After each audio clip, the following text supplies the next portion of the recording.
All right, Rishi, one of the techniques that you use in your copy when you write copy for a product page for a client is the usage of analogies, right? Can you explain what analogies do?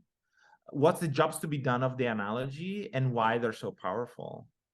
Yeah, it's you know, I think this is the most critical. Like we have like 27 questions that we ask customers, but one of the questions is analogies, and it's actually the most important question we ask. Analogies are critically important. So I'll explain to you why. If someone is buying a product to solve a problem, unless if they're buying a commodity like shoes, they've actually never typically not bought a class of that product before. They haven't, if they've signed up for a university course, they've probably never done a university course before. If they're buying a product to solve pain, they've probably never bought a product to solve pain, which means that the problem is somewhat abstract to them. A lot of things in life are abstract, like putting money in a 401k is a very abstract idea. What does it really mean? Building equity in a home is an abstract idea, and we we cannot emotionally feel for something that we don't fully understand.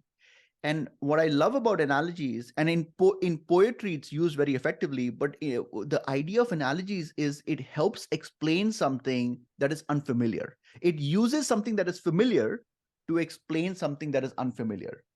And so we use it very extensively in our copywriting. And there are, like you can, like for example, like if I'm selling a mattress, one of the analogies that we could use is we can talk about, so no one really understands the comfort of a mattress, because in the sense that they have a mattress but they don't really understand how my mattress is more comfortable. It's a very abstract idea. My mattress is more comfortable. What does that mean? They also But can't touch it. They also can't touch it, they right? can't touch it. And even if I could touch it, I mean, I'm not sleeping a whole night on it.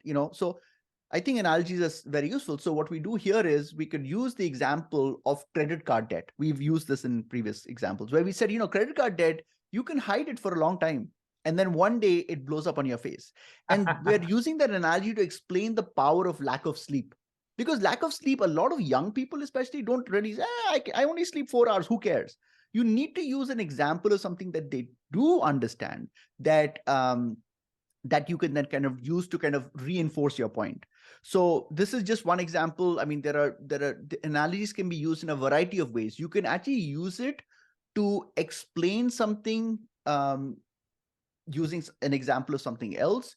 You can use it to actually clearly explain something. So there's a whole bunch of, like, we're not going to get into that, but the point I want to make over here is that I just feel that the use of analogies is very effective. And I want to mention one more thing over here. The reason why analogies are so effective is that when you use an analogy of something that people understand, for example, if you want to use analogy, if you want to say, the feeling of when you have a young child and the child is playing soccer and they hurt themselves, even though I don't have kids, I can actually empathize with that pain.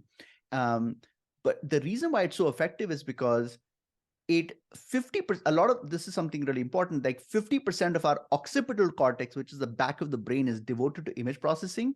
We are very visual animals. So when I can use an analogy that is evoking a visual, it embeds deeper in my brain, and that's why they become so powerful. That's the final thing I want to mention about analogies, is that the biggest mistake the marketers make is that they say, okay, Rishi, I get it, I know that analogies are important, I'm going to use it, I've used it one time in my sales pitch, so I'm done.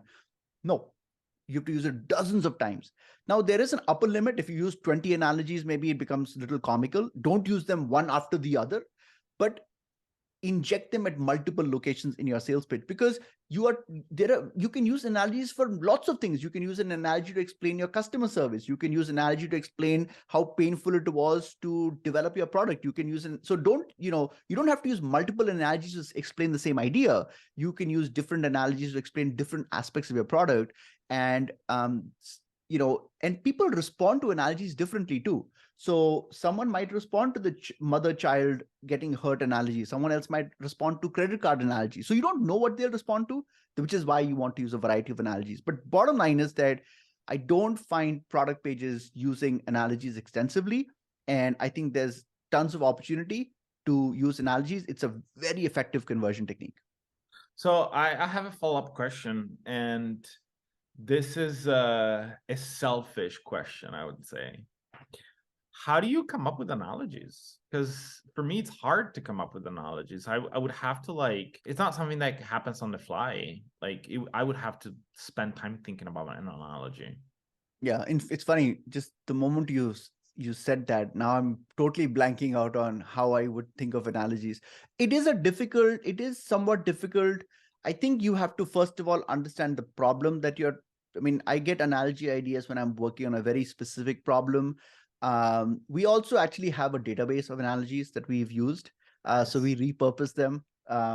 So I cheat Nice. there. Are you gonna make it public, or are you gonna Oh, sell sure. it? Yeah, yeah. It's yeah, absolutely, absolutely. Gonna Yeah, be yeah. a 1 million euro or dollars. No, we no, I absolutely intend to make it public. Also, we actually put the burden, we put the burden on the customer. So we tell the customer that we know analogies really matter. It turns out that this is actually the reason why we ask customers analogies, is that when I've been talking to customers, I've noticed that they actually use analogies very extensively in their internal communication anyway. And a lot of leaders use analogies to explain to their team the value of what they're doing, whether they're explaining their mission through an analogy or the problem they're solving through an analogy. It's always through analogies.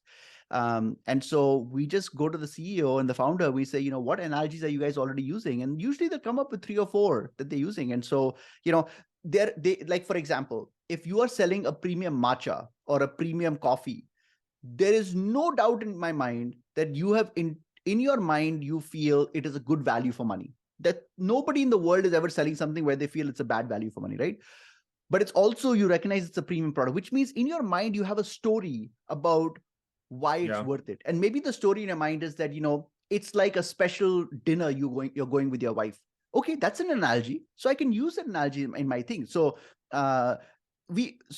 analogies help us make sense of the world. So yeah, that's my lame answer to you. We do have a database. We rely on our customers. We identify the There's a problem and book. then we think There's about a it. book. There's a book about analogies with a list of kind of like a database of analogies. I think you and I spoke about that a couple of I weeks don't ago. remember. No, I Yeah. don't remember. Okay. Cool. Okay. All right. Awesome. Awesome. Awesome. Awesome. Awesome. Well, this was fun, guys. Analogies is if you think of the alphabets from A to Z, it's just one of the topics that we cover. We cover 10,000 other topics, everything related to buyer psychology and conversions and user research. If you like this content, subscribe. Talk to you soon. Ciao. Yeah.